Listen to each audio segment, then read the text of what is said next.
A essa tarde de estudos. Estou muito feliz de estar aqui. Meu nome é Karina Kelly Borges. Eu vou falar um pouquinho que eu sou, né? Eu sou neuropsicóloga, eu trabalho na Faculdade de Medicina de São José do Rio Preto, trabalho lá com saúde, né? Há mais ou menos 16 anos. Eu sou a responsável pelo ambulatório lá no hospital em neuropsicologia, onde a gente faz as avaliações da infância, adulto e idoso, né? E trabalho também no instituto, que é o IPEX, que é um instituto de psicologia lá também na cidade, onde a gente desenvolve cursos, supervisões, atendimentos, né?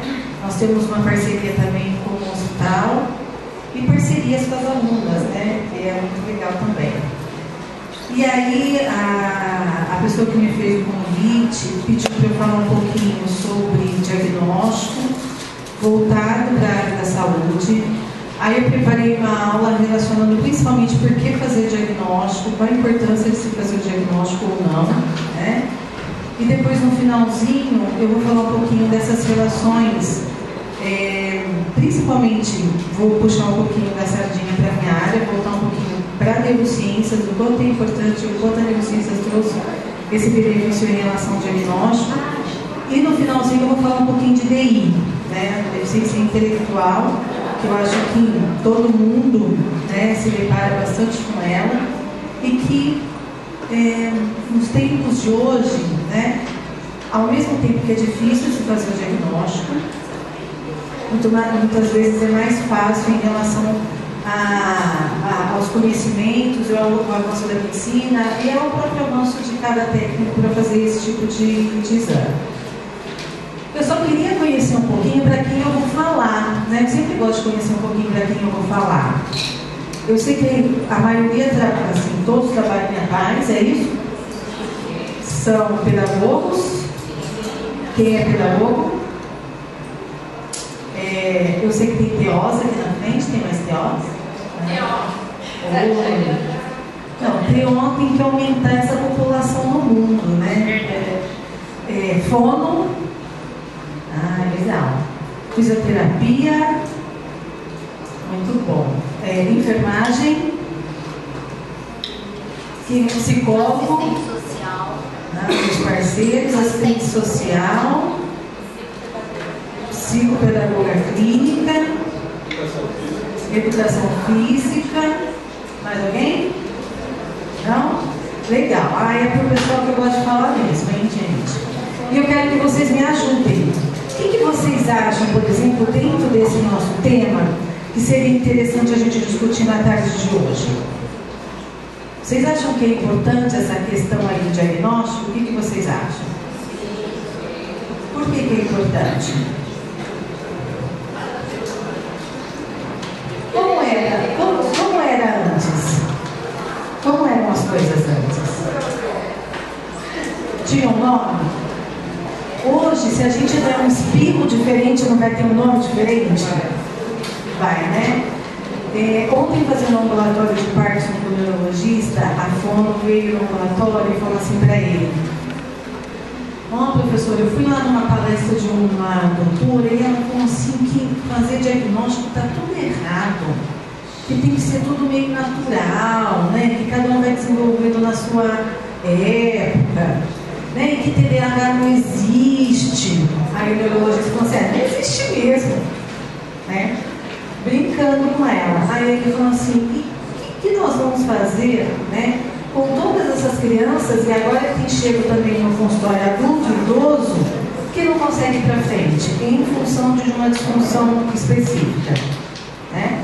Então, uma das disfunções primárias do diagnóstico é fazer ou não fazer diagnóstico, né? E aí o que a gente tem visto, né, principalmente relacionado à saúde, que a questão de fazer diagnóstico é tão primordial, porque senão você não sabe para que ponto de partida você vai seguir, para que caminhos você vai trilhar com aquela criança, com o idoso, com o adulto, né? E é extremamente importante também, o que nós vamos falar muito na nossa aula, que a gente tenha um parâmetro de medida. Porque se a gente não tem parâmetros de medida, uma medida que é mensurada, que eu posso comparar aquele meu pacientinho, aquele meu aluno, com outras crianças da mesma idade, né? E comparar ele também com ele mesmo daqui a algum tempo depois que eu faço estimulação. Então, por isso, né, que hoje a gente prioriza e hoje a gente fala, e assim, o quanto é importante a gente conseguir realizar o diagnóstico. Às vezes é fácil. Eu gosto de contar bastante caso para vocês entenderem. Eu estou com uma perrenca que eu não sei o que eu vou fazer. Eu recebi um garotinho de 10 anos. Pensa num menininho lindo, de uma família bem estruturada, com condições financeiras, né? E que faz tratamento psiquiátrico porque o menininho não para. Vocês conhecem gente que não para, né? Como também crianças que não param. Ele não para, nem para sentar, ele não consegue ficar parado. Aí a psiquiatra faz uso de medicação para tentar fazer o controle, né, dessas questões comportamentais com ele. Então ele já tomou risperidona, já tomou Ritalina, já tomou Vivância, que é uma droga que está no mercado agora, e nada tem dado muito certo com ele.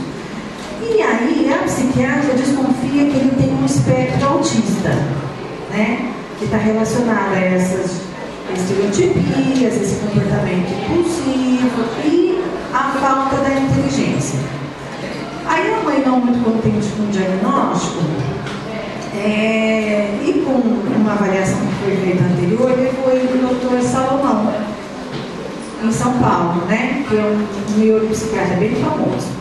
E aí ele falou assim para ela: olha, eu acho que não é, mas eu não tenho certeza, que não seria o espectro autista, mas eu não tenho certeza. Aí ela falou: olha, eu trouxe a avaliação de uma psicóloga lá próxima da minha cidade. Aí ele olhou a avaliação e falou: não, essa avaliação aqui está errada, não é isso. Não é especialista no autismo, é uma psicóloga. O médico é, o Dr. Salomão é especialista é o papa do autismo no Brasil hoje, né? É que eu não vou me arriscar a falar o sobrenome dele. Pronto, tá vendo? Nós somos craques, né?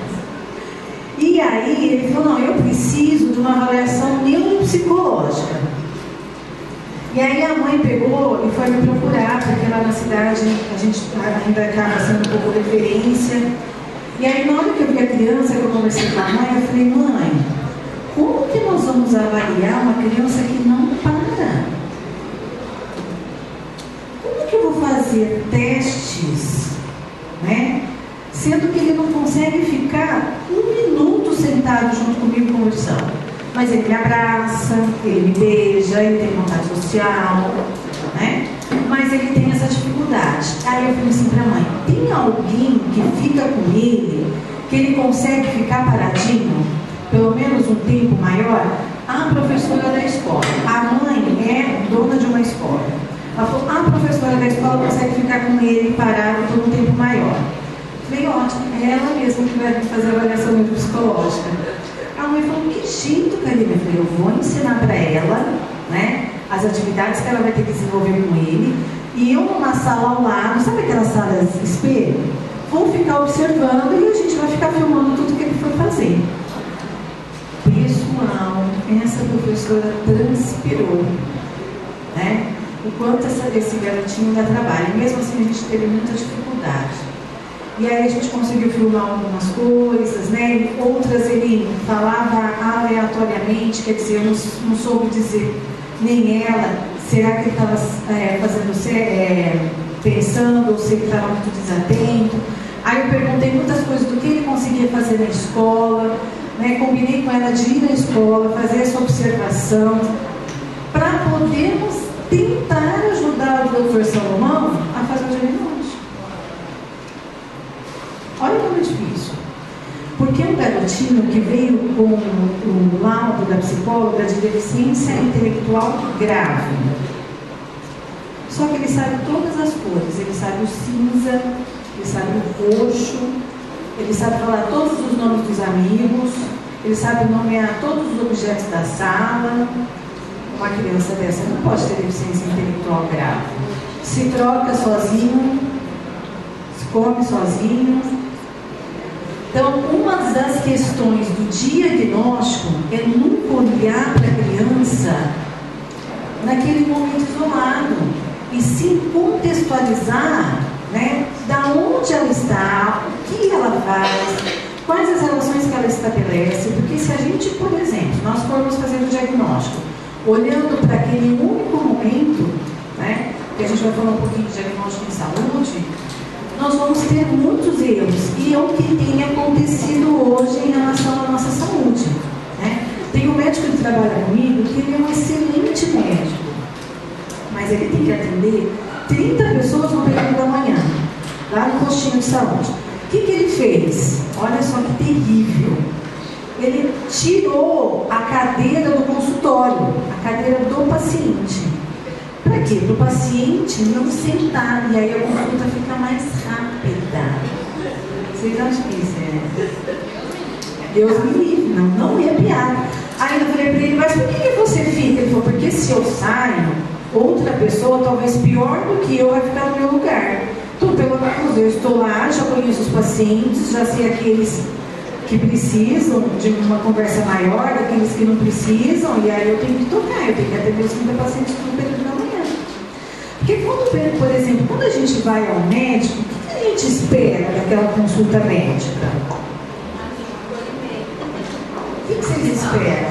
Retorno positivo.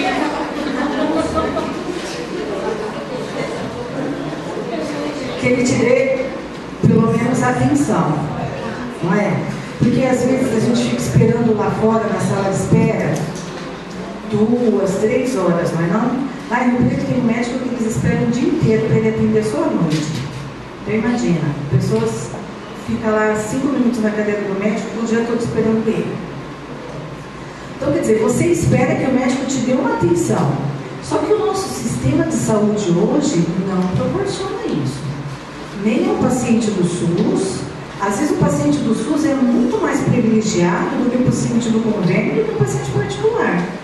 Porque no SUS, graças a Deus, nós temos equipes multi e interdisciplinar. O que é isso? Vários profissionais de áreas diferentes estão vendo o mesmo paciente ao mesmo tempo. Então isso, né, é um atendimento interdisciplinar.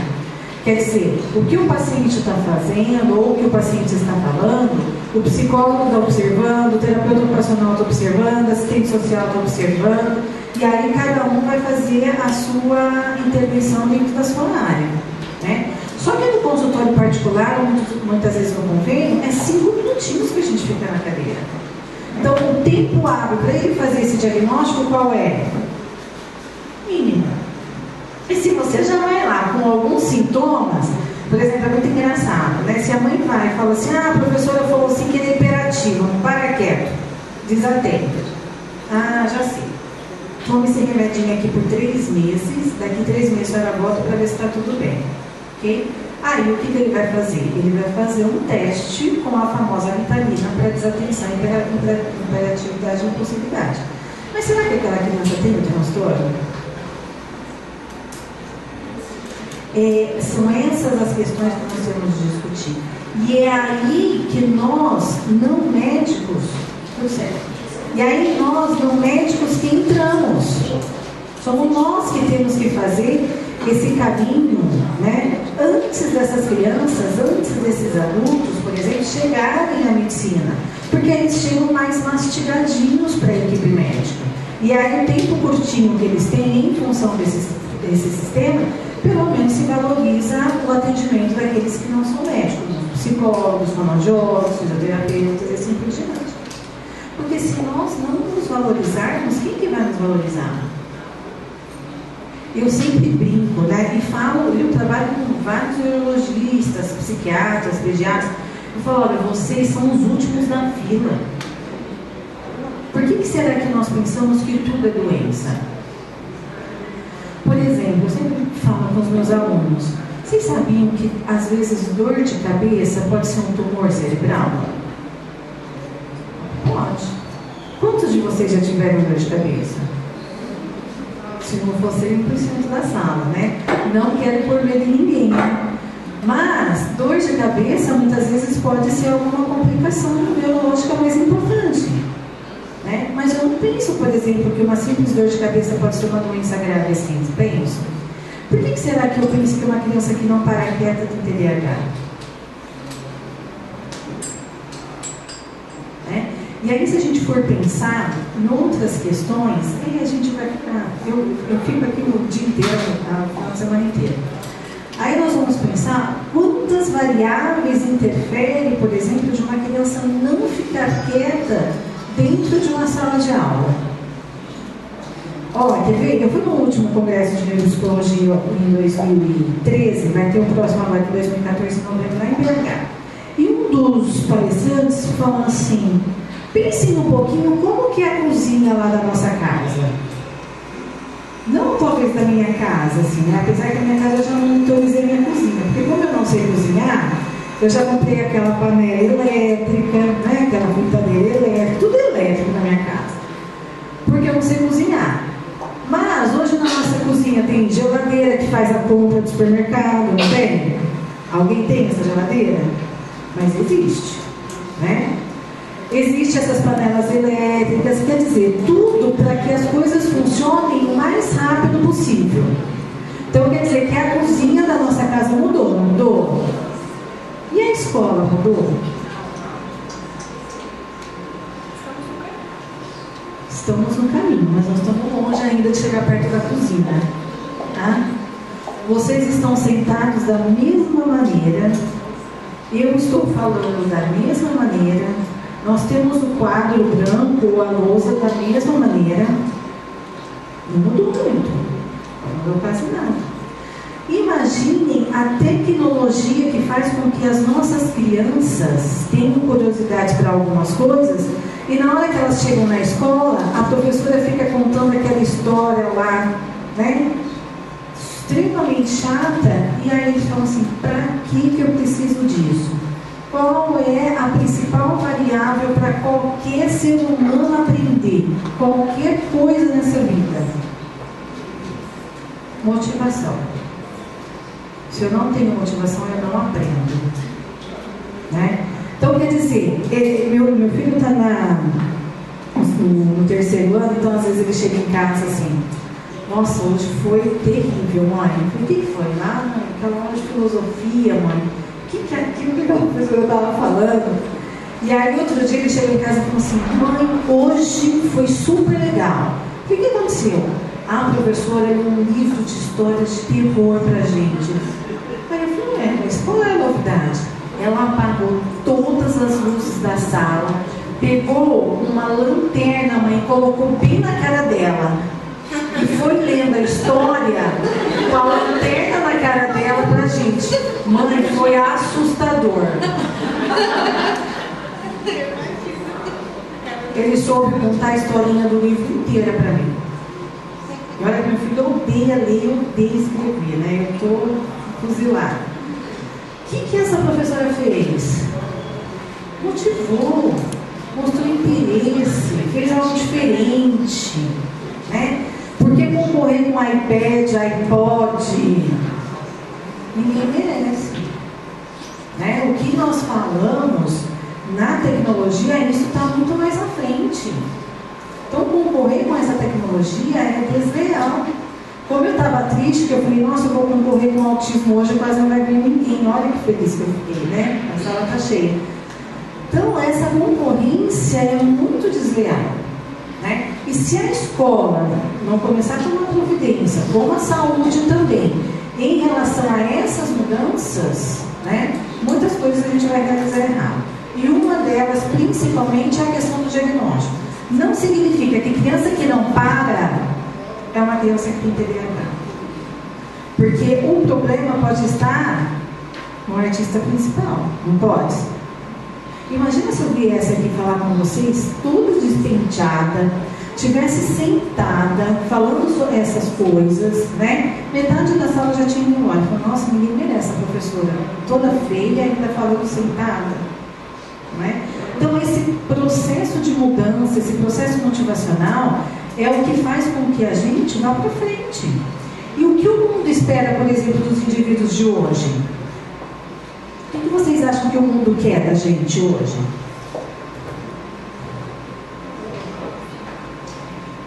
O que vocês acham que o mundo quer da gente?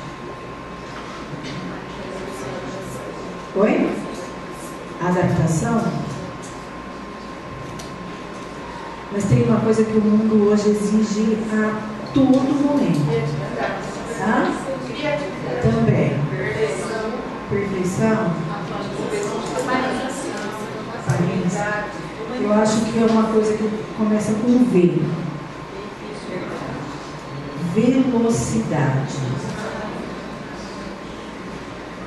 Eu tenho que fazer algo o mais rápido possível, no menor tempo previsto.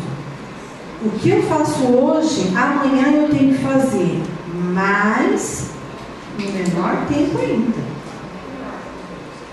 No menor tempo ainda. E melhor ainda, ninguém merece, né? Um dos transtornos que tem mais crescido, né? Um dos transtornos psiquiátricos que tem mais crescido, infelizmente, é a ansiedade. Né? Chega no consultório aquela criança que fala assim, né? A mãe fala assim: Karina, ele lava a mão toda hora. Toda hora ele vai no banheiro lavar a mão. As coisas dele têm que ficar impecáveis, assim, porque se tira do lugar a gente já fica bravo. Como chama isso? Transtorno obsessivo compulsivo. É o que tem mais crescido, infelizmente, nas nossas crianças. Por quê? Porque o pai hoje não tem tempo, tem? E aí o que o pai faz e a mãe? Já deixa mais ou menos tudo organizado. E exige dessa organização com os filhos. Eu estou atendendo um casal de crianças que a menina já teve toque e o menino teve um comportamento muito estranho. Ora ele faz as coisas e ora ele não faz. Aí eu falo assim: como assim, mãe? Ele não come comida, Karina, mas se eu der um danete, ele come.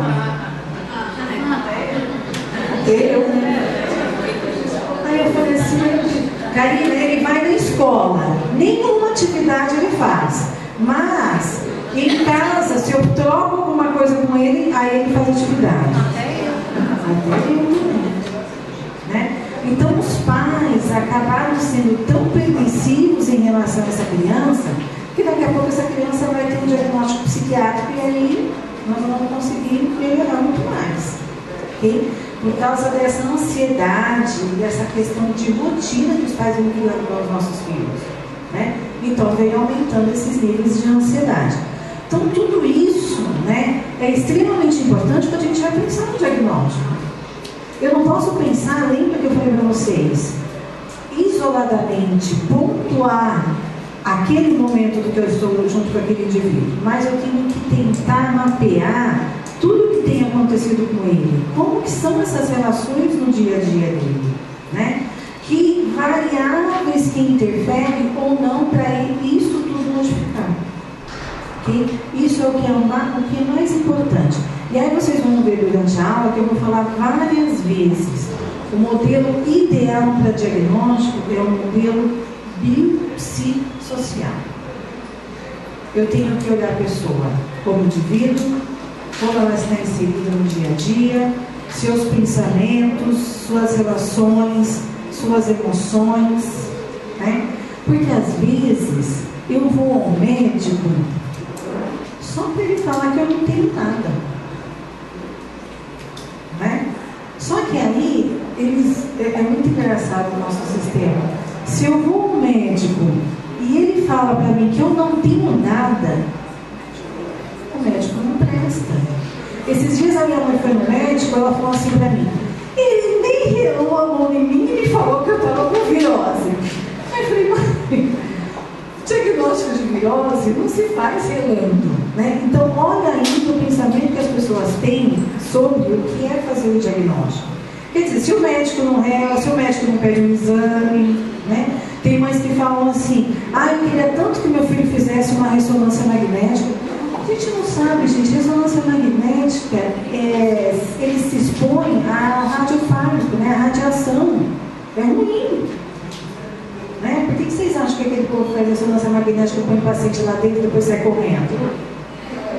né? Alguma coisa tem. Então, pessoas que fazem muito, né, têm algo prejudicial para a própria saúde. É regra para todo mundo? É claro que não é regra para todo mundo. Como nada é regra. Às vezes eu tomo, por exemplo, um analgésico e me dá dor de estômago. Tem gente que toma analgésico a vida toda e não tem efeito secundário nenhum, né? Então, essas relações, elas são muito diferentes de indivíduo para indivíduo.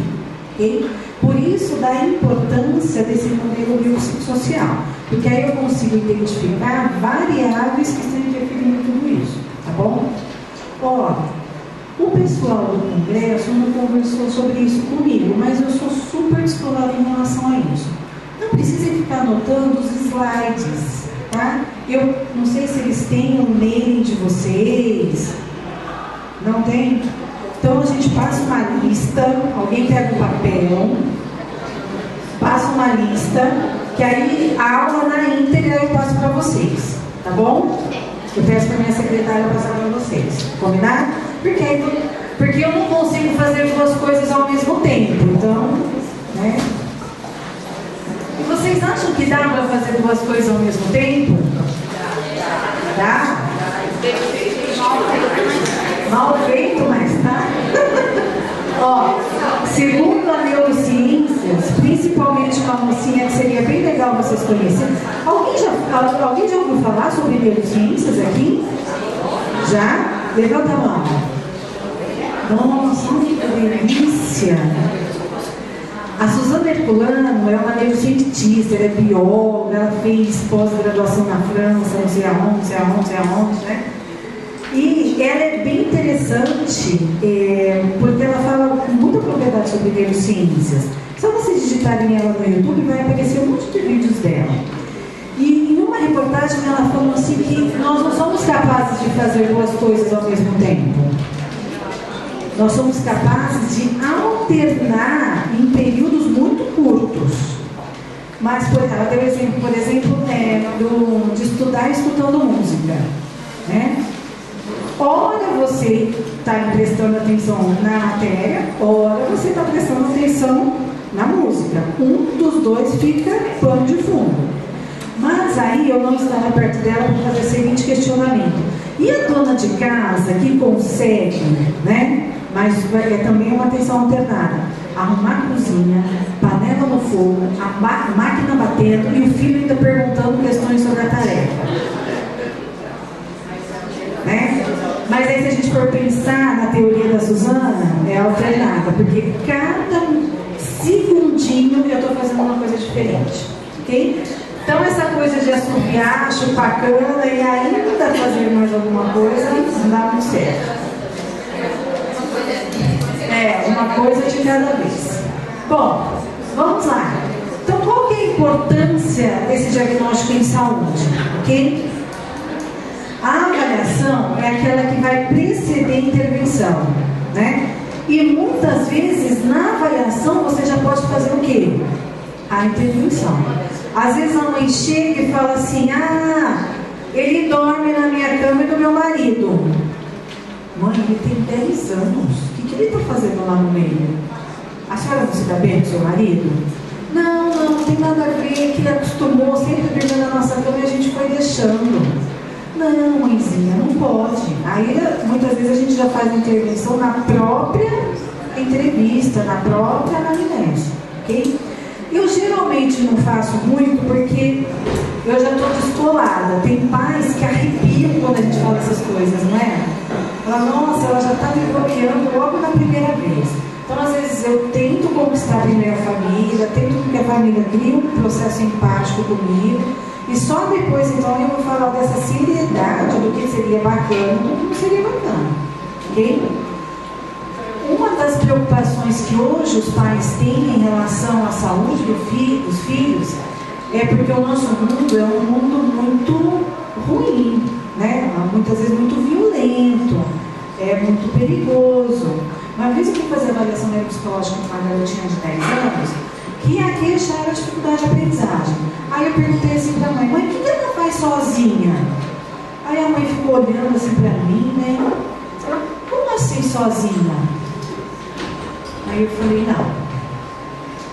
Como assim? Digo eu, mãezinha, o que a sua menina faz sem a ajuda da senhora? Nada.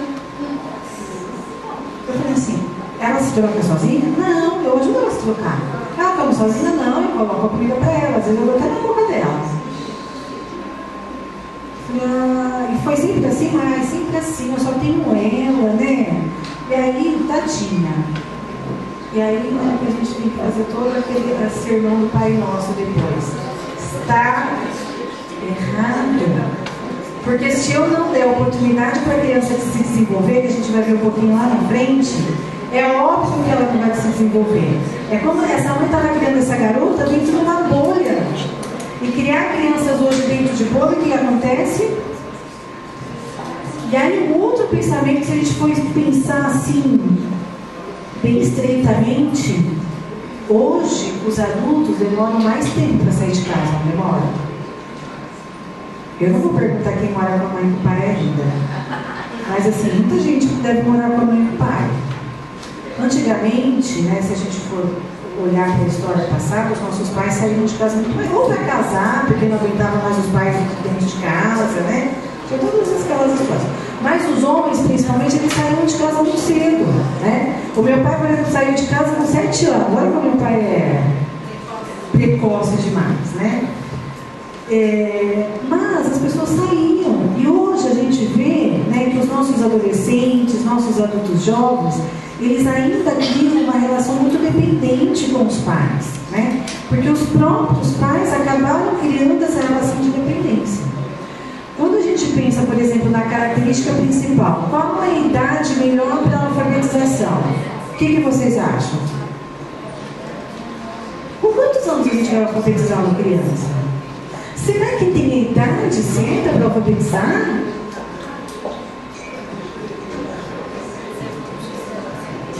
Você não vai. Vocês acham que tem idade certa para alfabetizar? Com quantos anos nós somos alfabetizados?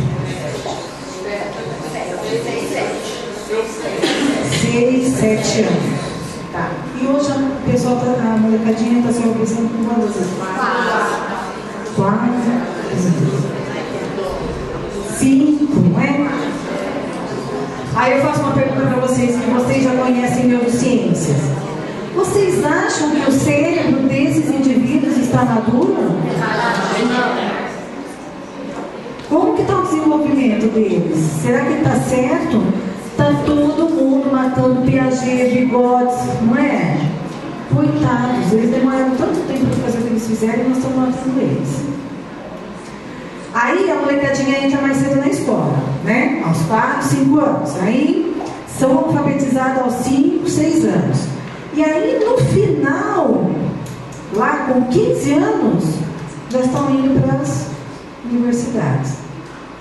E aí que está o pepino grande agora para descascar, né? Que vocês acham que o pepino é só aqui? O pepino também está lá.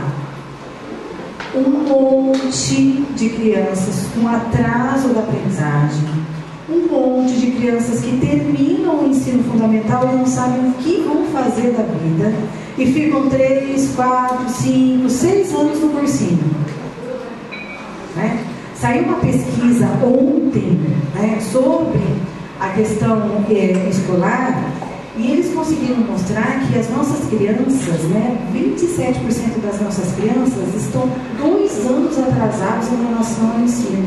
Quer dizer, elas estão lá no 7º ano, mas elas deveriam estar no 5º ano. Ou elas estão lá no 4º ano e deveriam estar no 2º ano. Quantas e quantas crianças vêm para o nosso ambulatório para a gente avaliar, que estão no 3º, no 4º ano e que não foram alfabetizados ainda? Aí eu faço a seguinte pergunta: o que ela está fazendo ali dentro da sala de aula?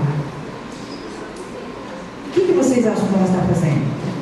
Aí se a gente for entrar numa outra discussão, aí a gente não sai daqui mais, que é a questão da inclusão, né? Essas crianças, infelizmente, não estão incluídas, ok? Porque dificilmente ainda nós, como Brasil, estamos preparados para toda essa inclusão. E nós, como professores, não temos esse tempo hábil suficiente para preparar vários materiais para várias crianças e todas diferentes, né? Então, todas essas questões a gente tem que pensar, por exemplo, quando a gente vai abordar em relação ao diagnóstico. Então, o objetivo é descrever um modelo de avaliação de saúde, que vai enfocar componentes biológicos, físicos, afetivos, cognitivos e comportamentais. Então, é aquele modelo que eu falei para vocês, biopsicossocial. E abrange, olha lá, paciente, família, sistema de saúde e contexto sociocultural. Uma vez eu fui dar supervisão para umas meninas, umas psicólogas da PAI, e as 5 crianças da mesma casa tinham deficiência intelectual. Falei, gente, a mãe tem deficiência intelectual? O pai tem deficiência intelectual? Ah, professora, nós não sabemos. Eu falei, não, porque todo mundo da família tem deficiência intelectual. Alguma coisa está acontecendo. Vai lá ver como que essas crianças vivem, onde elas estão inseridas. Aí a assistente social da PAI foi junto com as psicólogas e chegaram lá e viram o quê? Que são 14 pessoas que moram em um cômodo, que fazem revezamento para dormir, que não tem o que se alimentar. E aí? Aonde que está o processo de desenvolvimento? Aonde estão as necessidades básicas de saúde para prover conhecimento? Nenhuma. E aí nós estamos criando o quê? Deficientes intelectuais nesse sentido, né? Falei, urgente, põe essa molecada toda para estimulação, daqui a um ano vocês reavaliam, porque agora não dá para avaliar.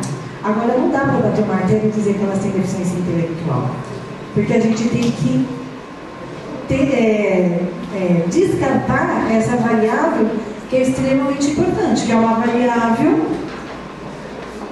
relacionada ao sistema de saúde, relacionada ao sistema sociocultural, ao sistema de saneamento. Se a pessoa não tem saneamento básico necessário, como que ela vai se desenvolver? Okay? Então, são questões importantes quando a gente vai fazer esse diagnóstico. Então, o diagnóstico em saúde, ele tem uma contribuição de qualquer profissional da saúde, ok? Então, o fisioterapeuta, o terapeuta ocupacional, o psicólogo, a fono, assistente social. Por exemplo, lá no hospital a gente tem um problema gravíssimo com uma mocinha que tem ela, que é aquela esclerose miotrófica, que ela vai perdendo, né? Não, olha, desculpa de falar palavrão, mas desgraça é pouco dessa moça. A mãe morreu disso, ela tem a doença, então ela sabe que ela vai morrer logo disso. Aí ela não consegue se alimentar, ela é subnutrida. O pai abandonou, né? Então ela mora hoje com um irmão que faz uso de abuso de droga. Aí ele leva uns caras para dentro da casa dele para fazer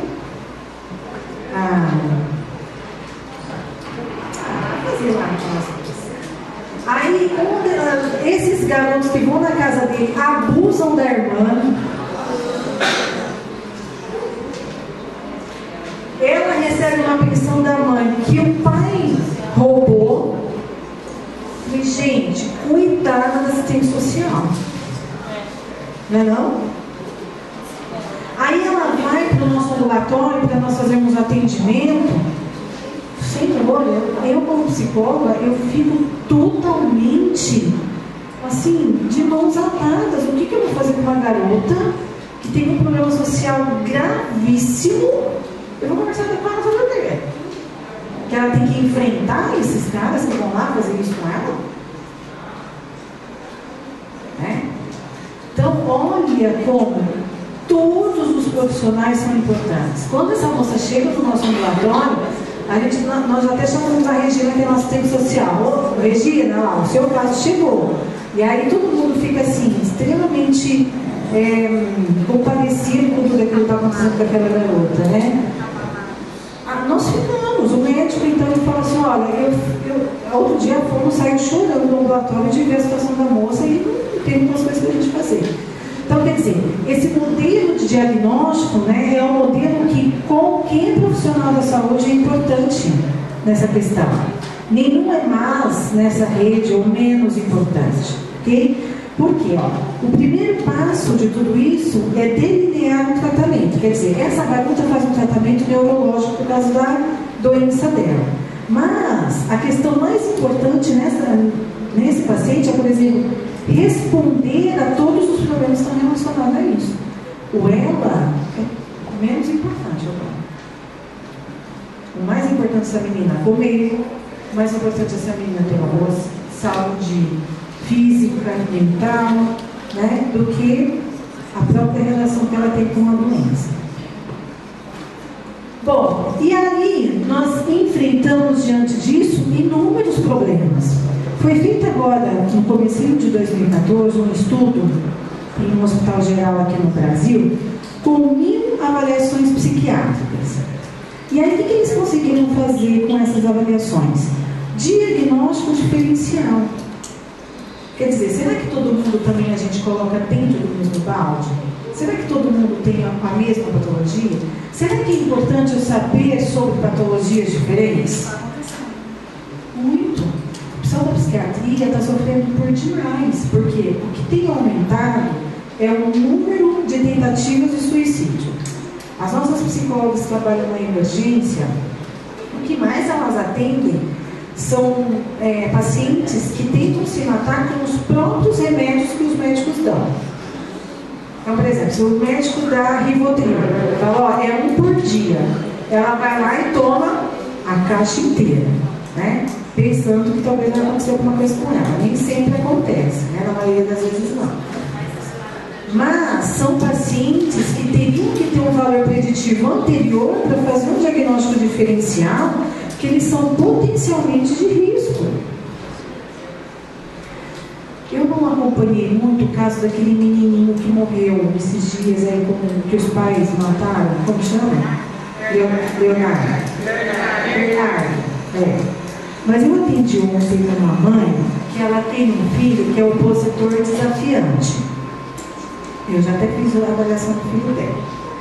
Ela falou assim para mim: eu tenho dó dos pais. Eu não sei da história, entendeu? Eu não sei da história desse menino. Aí eu falei: nossa, por que você tem dó dos pais? Mas não foram eles que mataram o menino? Porque eu tenho um filho assim na minha casa. O meu filho fala assim, pega a faca, coloca assim no peito e fala assim: eu vou me matar. Se você não fizer o que eu quero, eu vou me matar. Aí ela escuta o que ela me diz. Mata? Pode se matar. Mas eu não vou tirar a faca do teu peito, porque senão vão dizer que fui eu que te matei. E eu não vou eu não vou ser presa, não. Então, se você quer se matar, você vai fazer sozinho. O sangue vai... Você vai ficar ensanguentado, vai estancar todo o seu sangue, mas eu não vou tirar a faca do teu peito. Então, se você quer se matar, você se mata. Eu fiquei pensando assim: meu Deus. Imaginem uma família ter uma pessoa, porque o menino dela tem transtorno opositor desafiante, que é um transtorno gravíssimo, né? Dentro da área da neuropsiquiatria. Opositor desafiante, que é aquele... o livro mais famoso do transtorno opositor desafiante é o Reizinho do Ricardo Teixeira, né? Que ele fala muito daquela criança que não obedece, que não segue regras, que foge, que bate, né? Que muitas vezes maltrata animais. Então é esse transtorno que o garotinho dela tem. Então o garotinho dela faz de tudo para conseguir qualquer coisa dela, né? Ele faz, né, usando de artifícios extremamente maléficos. Ela falou: Karina, sabe aquele amor incondicional de mãe? Eu não tenho, não. Se meu filho quiser se matar, ele que estraga a vida dele, mas ele não vai estragar a minha, não. Ele tem 10 anos. Imagina ainda que esse garoto entra na adolescência. Não tem nada que faça controlar a medicação. Ele faz tratamento psiquiátrico e psicológico. E é o resto da vida. Mais ou menos. Mais ou menos. Assim, são desafiadoras para a família ou em escola? escola? Como que é? Em tudo, ele vai na escola e nunca chega no horário, a mãe fala. Ele chega meia hora, uma hora depois. No começo tinha briga. Aí a escola cansou de brigar porque não conseguiu vencer. Então ele chega na hora que ele quer. A pessoa não transmite nenhum carinho. Nenhum carinho. Muito difícil. Nossa, então acho que a gente tem uma pessoa. É engraçado, né? Falar de diagnóstico é muito engraçado, mas eu vou ensinar uma coisa para vocês. Prestem bastante atenção. Sintoma das coisas, todo mundo tem. Ok? Por exemplo, aquela história de louco, como que é louco, não sei o que é. Isso daí, todo mundo tem. Essa história aí também para diagnóstico, ok? Se eu falar, por exemplo, que é mais o transtorno mais prevalente no mundo hoje, que é o TDAH, né? Infelizmente, se eu falar de todos os critérios do TDAH, várias pessoas vão falar, nossa, eu tenho 3, 4, eu tenho 5, eu tenho 10, sei lá. Então todo mundo vai fazer sintomas do diagnóstico. Por quê? Porque desatenção e inquietude é universal. É universal. Ficar desatento, às vezes, quem já não esqueceu o celular? Né? Quem já não esqueceu a chave? Quem já não chegou? Não, isso acontece muito. Chega no estacionamento e fala assim: aonde que eu deixei meu carro? Às vezes tem isso no shopping, na Rio Preto agora tem em Guatemi e um estacionamento enorme. Aí eu falo assim pro meu filho: guarda a letra que eu guardo o número. Porque para se perder, eu e ele, então, nós somos fenômenos. Entendeu? E a inquietude? A perna balançando, né? Tudo balançando. Ou porque a cadeira é ruim, ou porque está muito quente, ou porque não sei o quê. Então, você tem muitas variáveis que interferem. Então, se a gente for falar sobre diagnóstico, sobre patologias, uma das coisas que a gente tem que pensar é o quê? Aqueles sintomas interferem significativamente na vida do indivíduo e de o redor onde ele está, na família, na escola, na catequese, em qualquer outro lugar que ele esteja. Okay? Se não interfere, não é doença, não é transtorno. Okay? Se o indivíduo vai levando as coisas de uma maneira boa, não é transtorno. Ah, Karina, mas pode acontecer dele ter um sintoma mínimo e isso, por exemplo, ficar pior na vida adulta. Pode. Okay? Mas enquanto isso não acontece, a gente vai tratando ele como se fosse natural, se fosse tudo normal. Eu sempre falo com o meu pessoal: na dúvida, não é. Você acompanha, né? Você estimula, depois você faz uma reavaliação, mas na dúvida não é. Só um motivo para deixar você perguntar. Uma das coisas que tem saído no Facebook é essa questão do rótulo. Não é? Se eu coloco um rótulo numa criança, dificilmente eu vou conseguir tirar. Uma vez eu peguei uma garotinha que ela tinha um diagnóstico de um lugar muito famoso aqui no Brasil, que eu não vou dizer qual é, de dislexia, né? E aí a mãe, uma médica lá no hospital, falou assim: olha, Karina, eu preciso que faça uma reavaliação, né? Porque assim, ela não tem melhorado, a escola ainda tem queixas dela. Mas queixas em quê? Ah, ela é muito lenta. Mas e na leitura e na escrita? Não, isso ela não tem queixa. Ah, não tem queixa de leitura e de escrita? Não. Aí eu já falei, pensei comigo, né? Será que eu não estudei dislexia direito? Porque dislexia é um transtorno específico da linguagem, principalmente relacionado à leitura e à escrita. Muito mais forte a leitura. Então são crianças que têm dificuldade de ler. Aí eu dei um ditado para a menina, ela acertou tudo. E a letra dela, de professora.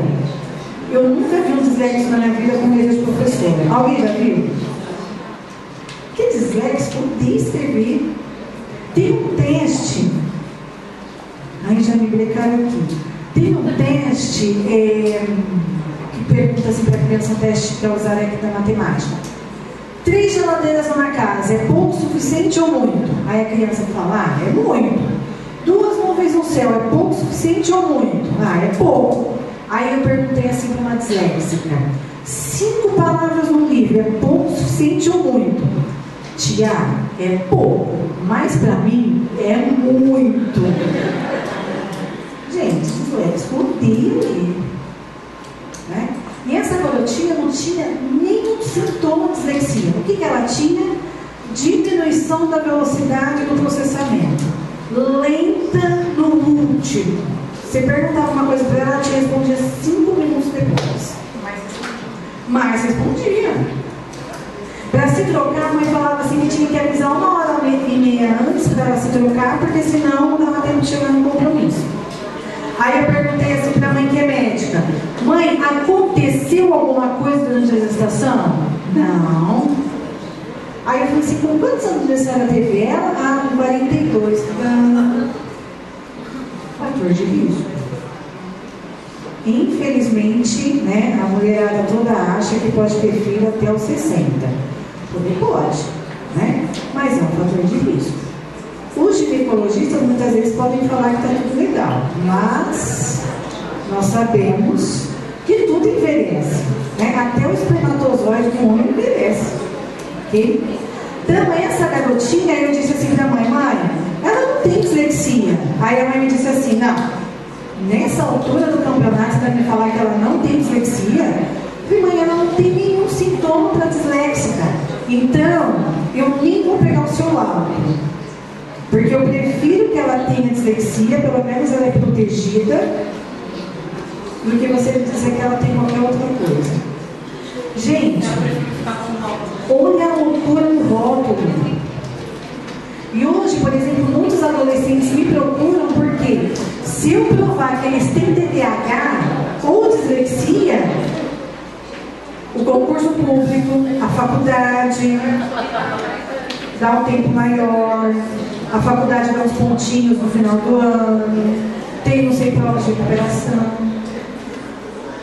Então nós temos que tomar muito cuidado, porque uma vez colocado o rótulo, por mais que a gente tenta provar que é algo totalmente diferente, muitos dos pais estão preferindo ficar rotulados em função dos benefícios que a criança pode obter. Olha que loucura! Quer dizer, ele prefere que a criança dele seja doente do que normal. Lene, vou deixar você perguntar. Assim, a criança tem somente 10 anos. A criança do transtorno desafiante. E assim, a minha pergunta vai ser direta: não é responsabilidade dos pais ou não tem nada a ver? Tipo, da família?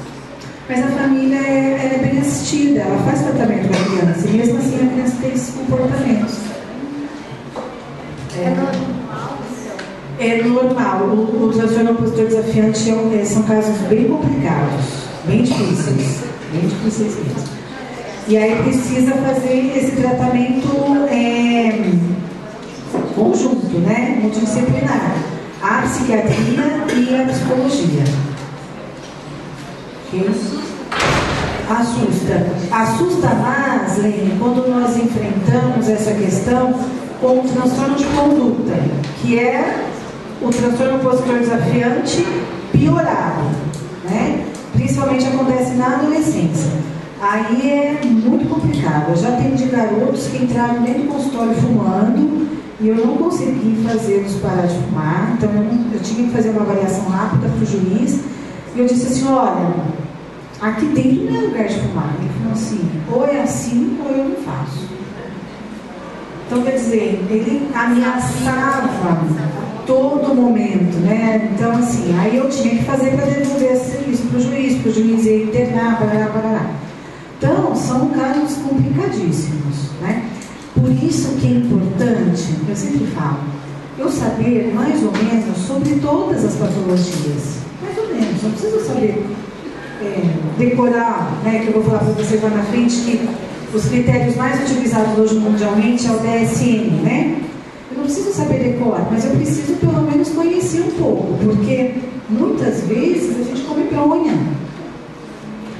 Fora da gente comer bronha, tem uma outra coisa que pode acontecer. Não, vamos esperar que vai melhorar.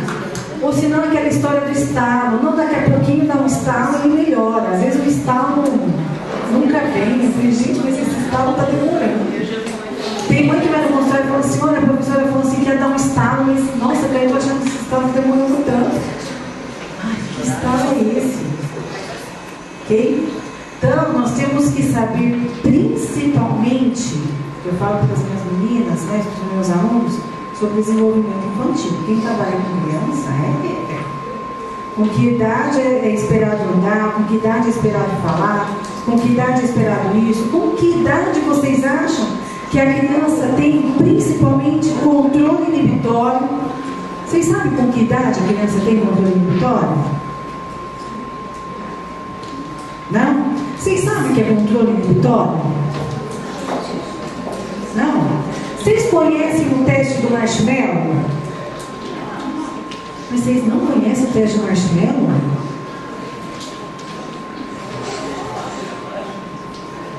Se eu estiver aqui,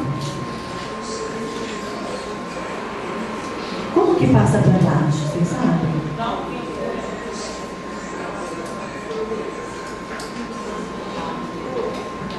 Aqui, meus olhos. Vê se vocês leem aí alguma coisa de marshmallow, para me ajudar a procurar.